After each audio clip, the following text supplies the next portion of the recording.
welcome back to this another episode with me Arsha. I hope you guys are doing good. और इस video में हम बात करने वाले हैं that आप कैसे अपने कैट का स्कोर को बूस्ट कर सकते हो. आई थिंक आपने मेरे बहुत सारे इंटरव्यूज देखे होंगे जहाँ पे वो स्टूडेंट्स उन कॉलेजेस में जिसको आप एस्पायर कर रहे हो वो कैसे कन्वर्ट करते हैं.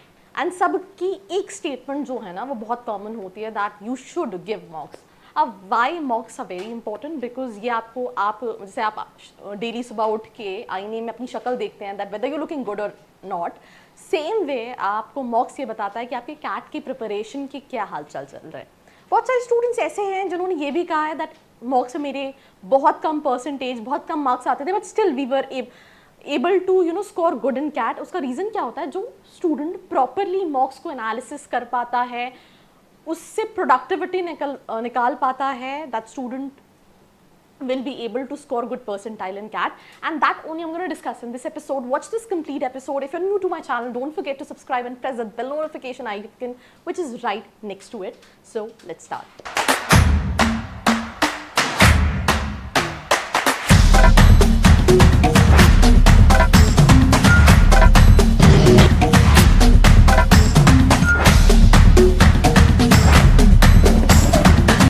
Welcome back to this episode. We'll start with the first slide of this video, which is कि आपको पहले तो मॉक देने के बाद एनालिसिस करना है दैट कहाँ पे थिंग्स वेंट रॉन्ग, जो आपके वीक एरियाज हैं. Because talking about CAT it's not only about कि ठीक है आपने एक सेक्शन में बहुत अच्छा परफॉर्म कर लिया, सेक्शनल कट ऑफ भी होता है.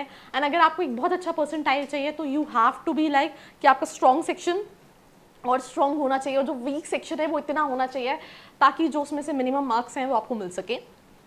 द फर्स्ट पॉइंट इज अपने वीक एरियाज को फोकस करो. वो कब फोकस कर पाओगे, जब मॉक्स देने के बाद प्रॉपर एनालिसिस कर पाओगे. इसमें एक और चीज़ ऐड करना चाहूँगी, जब आप मॉक्स दे रहे हो तो अलग अलग सजेशन स्टूडेंट्स देते हैं. जैसे मुझे याद है 24 में एक स्टूडेंट जिसने IIM बैंगलोर कन्वर्ट किया था, ही सेड मैं मॉक्स देता था पूरी फैमिली के साथ बैठ के एंड क्राउडेड एरिया में. मैं क्यों देता था, बिकॉज जब हम एग्जाम सेंटर पे जाते हैं इट्स ऑल्सो अबाउट आप मेंटली कैसे सोच रहे हो. यूजुअली स्टूडेंट्स बहुत शांत एकांत जगह पे मॉक्स देते हैं एंड उनका माइंड एकदम, पर हम जब बात करें एग्जाम सेंटर की तो वहाँ पे आपके साथ बहुत सारे बच्चे बैठे हुए हैं, टीचर्स लगे हुए हैं और ऐसा नहीं कि एकदम पिन ड्रॉप साइलेंस आपको मिलेगा.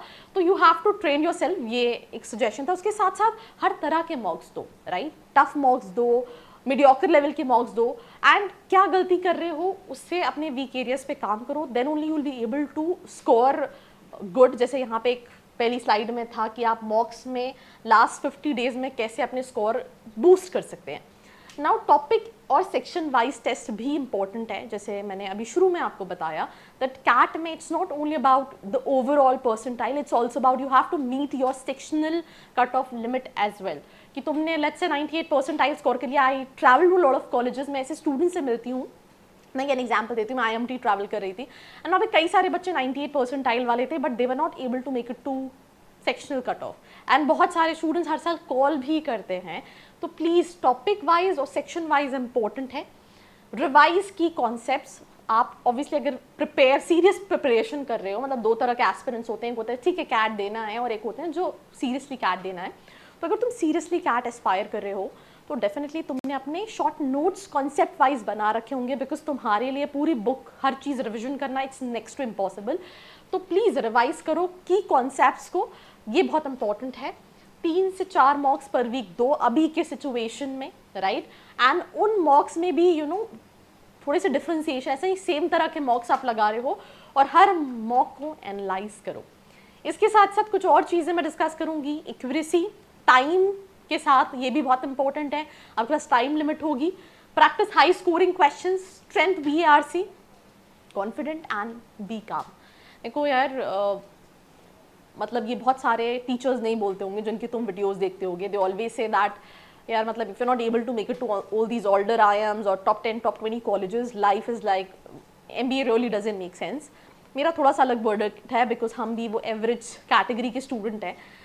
तो हर स्टूडेंट कैट टॉप कर ले ये पॉसिबल नहीं है. हर स्टूडेंट मार्केटिंग में अच्छा हो ये अच्छा नहीं, ये पॉसिबल नहीं है. तो हर स्टूडेंट की कुछ यूनिक स्किल सेट होती हैं, ठीक है. जब हम 12th देते हैं तो हर बच्चा चाहता है कि मैं अच्छे से अच्छा स्कोर करूं और प्रिपेयर भी कर रहा होता है। I will be honest to you, मतलब when I was in my school and when I was even you know writing JEE Mains का एग्जाम, एडवांस का एग्जाम, तो जितना टाइम एक टॉपर देता है उतना ही जो मिड एज के स्टूडेंट्स होते हैं वो भी देते हैं। पर इट्स अबाउट कि फिर भी सबके एक जैसे मार्क्स नहीं आ सकते, पॉसिबल नहीं है। तो ये एक्सेप्ट करना कि आपने अपना 100% दिया है, एक्सेप्ट करने के साथ साथ आपने अपना 100% दिया हो, उसके साथ साथ यू नीड टू बी काम कि अब जो होगा we'll see what we can do, right? Because MBA is not only about कि ठीक है आप एक अच्छे कॉलेज में चले गए तो सब सॉर्टेड है, बिकॉज वहाँ पे भी स्ट्रगल है, उसके बाद भी स्ट्रगल है। So you have to work on. अगर आप लेट्स से कैट में उतना अच्छा स्कोर नहीं कर पाए तो you can look for other entrance examination, तो you can strategise accordingly. But for that you need to be confident and calm. Why calm is very important? Because अगर आप गुस्से में हो, आप स्ट्रेस में हो, आप टेंशन में हो, आप एंजाइटी में हो, तो आप एक सही डिसीजन नहीं ले सकते, आप अपनी प्रैक्टिस को जस्टिफाई नहीं कर सकते।